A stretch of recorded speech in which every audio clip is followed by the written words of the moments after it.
Welcome to Kicks and Minivans, the podcast for dads who love sneakers. I am your host, KG. However you're watching and listening, man, we're glad you're here. Thanks for hanging out for a little bit. We are gearing up, nearing the end of season. I don't know why I'm still wearing the headphones. I'm still wearing the headphones, but it's cool, man.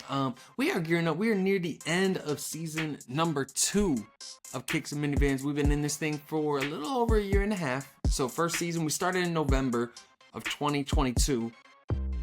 Took that until the start of summer about this time last year, and then relaunched in the fall for season 2, and now we is coming to the end of season 2, and next week's episode on the 4th of July will be the final episode of season 2. It'll be the season 2 finale, and we hope you'll enjoy that episode, and then enjoy the summer with your family, with your loved ones, and then rejoin us in the fall. We will be kicking back off in September, maybe October, probably September, for some more great stuff there.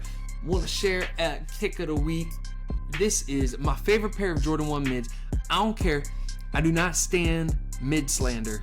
I don't understand the sneakerhead community comes down hard on mids. This is one of the dopest pairs of sneakers out there. This is the Jordan 1 mid brushstroke.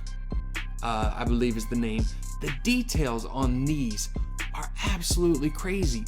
If you are listening and not watching on YouTube, which most of y'all listened, but I'm gonna bless the YouTube people here because these things are so sweet, man. It's like a white base with like a tannish overlay, and then it's got on the outer, it's got the black Nike swoosh like a Jordan 1, but it's like painted.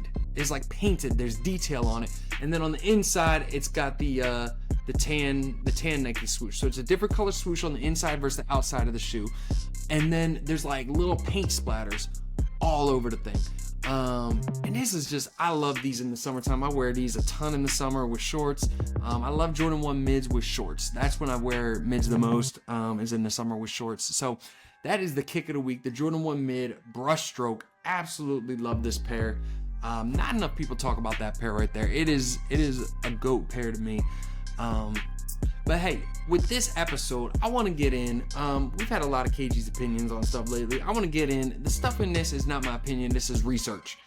This is research by the Cornell University, which I cannot think of Cornell University without thinking of Andy from The Office. That's like the only thing I think of when I hear Cornell, because they're like not relevant in so many other areas. But they are relevant in this. They did a study on 400 Americans aged 65 and older who had been married for at least 30 years.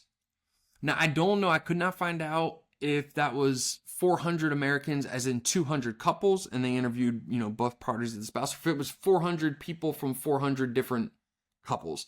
But they surveyed 400 of them that had been married for at least 30 years. So these are veterans. These are seasoned veterans in the marriage space.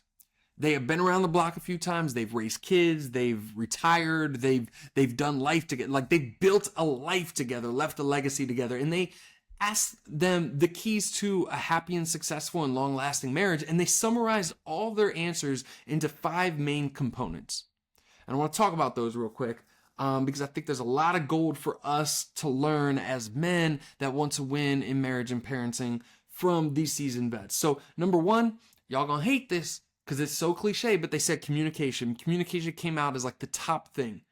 The majority of participants said they believe that most marital problems could be resolved with open communication. Likewise, many of the participants whose marriages had ended blamed a lack of communication for the breakdown of the relationship. So people that say they lasted long in marriage, they said communication was the key to that. And then others that said it ended, it was miscommunication was the result of that. And they said that the communication, there was key components on how they talked to each other. Hear this. There was 5 things that they talked to each other without lying, without accusing, without blaming, without dismissing, and without insulting. And this goes both ways. That the husband talks to the wife without these things, and the wife talks to the husband without these things. And without lying, without accusing, without blaming, without dismissing, without insulting. And so in your marriage, how often is that kind of language used? When y'all talk, Obviously lying, we know lying is not okay, but are you accusing them of things? Are you blaming them? Are you dismissing them? Are you insulting them? And I think especially too, not even directly to their face, talking to somebody else and blaming them and insulting them, talking about my husband so this, my wife is so that. That kind of stuff, even if your spouse is not in earshot, that kind of stuff tears down your marriage because you're allowing those negative, we've talked about this on this podcast, you're allowing those negative things to determine how you view your spouse. In the happiest couples, it says they aren't concerned about who is at fault. They regard themselves as a unit, and they seek to, as we've said before, get on the same page. When they have a problem, they discuss it, they work through it, they get on the same page together. But number one, the first trait of a happy and long-lasting marriage was communication. That was key. Number two, this is simple, commitment. It's deciding I am committed to this person till death do us part, in sickness and in health, for richer, for poor, till death do us part. I am committed to you. And I think one of the huge things that commitment does is when you take divorce off the table, when you say this is not an option in my life, this is not an option in my family, this is not an option in my household, when you take divorce off the table, you remove that fear. It builds a foundation of stability upon which you can build a good marriage. When that foundation is solid, when it says, hey, I am committed to you, no matter what happens, I'm committed to you, we are working through this together. It builds a foundation that a strong marriage can be built on. And then it's amazing for the kids because the kids know no matter what, mommy and daddy are together. No matter how much they fight, we don't have to worry about them separating, a split household, none of that. Like mommy and daddy are together. They are one. They're a team. We know that this house ain't getting broken up. Commitment. Number three, acceptance. People in happy marriages accept their own faults as well as those of their partner. It can be very easy to identify the faults in your partner and highlight those and overlook the reasons why you married them in the first place. Once you start living with somebody, you start seeing all their flaws and all their faults. And when you just dwell on those, when you complain about those, and when you complain to your friends or your coworkers about the things that your wife or your husband does, you start to dwell on those and hyper focus on those. And people in unhappy marriages only see the faults and they ignore all the good things of why you even married them in the first place. And then what they found that gets even deeper is in unhappy marriages, they even project their own faults onto their partner. And so if you are an inherently selfish person, you begin to project that selfishness onto your partner and think that everything that they do is selfish, even though you're the selfish one. But when you learn to accept your partner, flaws and all, because you know that you ain't perfect and you know that they're not perfect, and no one knows you're not perfect better than your spouse. But when you accept them, flaws and all, it builds that foundation up for a happy and lasting marriage. When you can accept your partner's flaws and realize like, hey, they're not perfect and I'm not perfect, but then you don't dwell on it, you begin to see the good in them instead of just focusing on their faults. Number four, they found communication, commitment, acceptance, and then obviously love. Love was in there. And they said it was deeper than it just being in love. It was like you loved and adored the soul of that person, of who they are. That it wasn't just this feeling, this infatuation, but it was more of a commitment that I love this person, I'm committed to them for life. And the fifth and final thing, and I want to focus on this for the most of it, is kindness. All those other things, I think we would have guessed. Communication, commitment, acceptance, love, like those all seem, but kindness. And kindness isn't the same as niceness, right? Kindness, being kind is not being nice. They're different things. I think like when I think nice, I think like the Southern, like, oh, bless your heart type thing, right? That's not necessarily kind.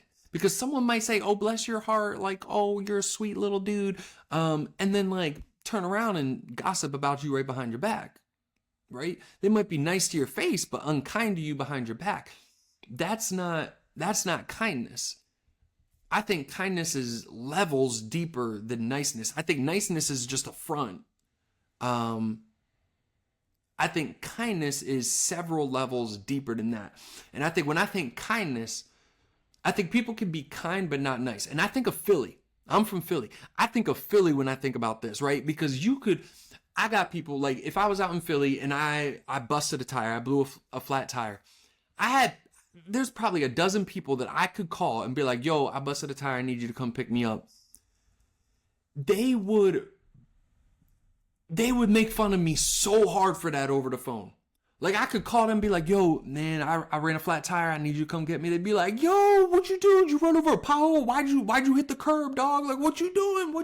You can't drive for nothing. Like, all right, but where you at? I'm gonna come get you. Like, I know, like, I have at least a dozen people in Philly still that I could call that would, like, that kind of conversation would go down, right? Like, they would not be, like, nice about it, but you know that they're gonna come through. They're gonna come through. They ain't gonna leave you hanging. Like, that's Philly right there. Is like, we get this bad rap. The city gets this bad rap as being like the worst fans in sports and stuff. Like, nah, we the best. We the best fans in sports. But like, we're not nice. But people in Philly are kind. They gonna come through for you. Right? When I think kindness, that's what I think of, is that going out of your way to care for, be empathetic and compassionate towards other people, to not just say the nice thing, but to do the kind thing.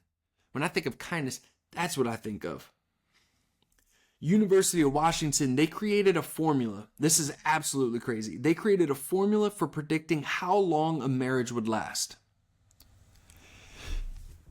And they could predict it with 94% accuracy. They did these studies, they ran these studies, created a formula for predicting how long a marriage would last, and could predict it with 94% accuracy. And it came down to two key factors in the whole John: kindness and generosity. U of W researchers say it is an interview-based thing, and they can train any trained counselor to do it in an hour. And within 1 hour, they can determine the success rate of a marriage. Like, I'm sorry, what? Like, how come this wasn't a part of my premarital counseling? How come this isn't a part of every premarital counseling? And so much of what they found, it's not based on what you say, but how you say it. It's a cliche we hear all the time. It's not what you say, it's how you say it. But they found that this was extremely true because of the kindness emphasis. One of the researchers on the team, Sibelkar, said, what is amazing about the coding system is that there is a pattern that emerges in the happiest and the least happy marriages. The happiest couples are speaking almost in one voice because they are so tuned in to each other's wants and desires. These people know the value of their partner in their life and know they are not out to get them. It is really beautiful music. With the unhappiest couples, there is no symmetry. There is no respect for each other. Individuals are really nasty with each other, and they struggle to find positive things to say about each other or about the relationship. A couple of things she said in there. Knowing your partner's not out to get you. Like, I know above everyone else in this world, Becky has my back. Becky has my back, like, no matter what. Like, and I could screw up big time, and she would have my back. It could be my fault, and she has my back. Right? And I got homies like that too, but like above every other person in the entire world, I know she has my back. I know she's not out to get me. She ain't going to try to make something out of nothing. She ain't going to try to create drama and start a fire where there isn't one. But when you hear what they said about the unhappiest couples, there's no symmetry, no respect for each other. They're nasty with each other. They can't find positive things to say about each other or about the relationship. There's a lack of kindness. There's a lack of generosity. Kim Buhlman, another co-author on the study, said part of the marital bond is the global or perceptual filter couples have of the relationship. If you have a strong marital bond, you give your partner a break when times are tough. With a strong bond, even if couples don't agree on something, they find ways of avoiding destructive arguments because they really like each other and appreciate the differences. With a weak bond, you don't give respect and kindness to your partner. There's a lot more disagreement and a lot less friendship. I think even when Becky and I don't see eye to eye on something, the fact that we can mutually appreciate each other's point of view and come to a compromise that satisfies both parties without speaking unkindly to each other, without insulting or blaming or accusing, going back to that first thing about communication, without doing all that, it builds the friendship, it builds the trust, it builds the bond. And sometimes it's worth having these disagreements because you can refine that bond in those disagreements. But if you go through those without a strong bond, with a weak bond, you don't share that respect, you don't share that kindness, you don't share that generosity, you don't share that empathy, and you don't have that strong communication. You start lacking in the acceptance because you're only focused on each other's faults. The commitment starts dying, the love starts dying, and that's where marriages fall apart. And so the 5 keys that Cornell found about a happy and successful marriage: communication, commitment, acceptance, love, and kindness.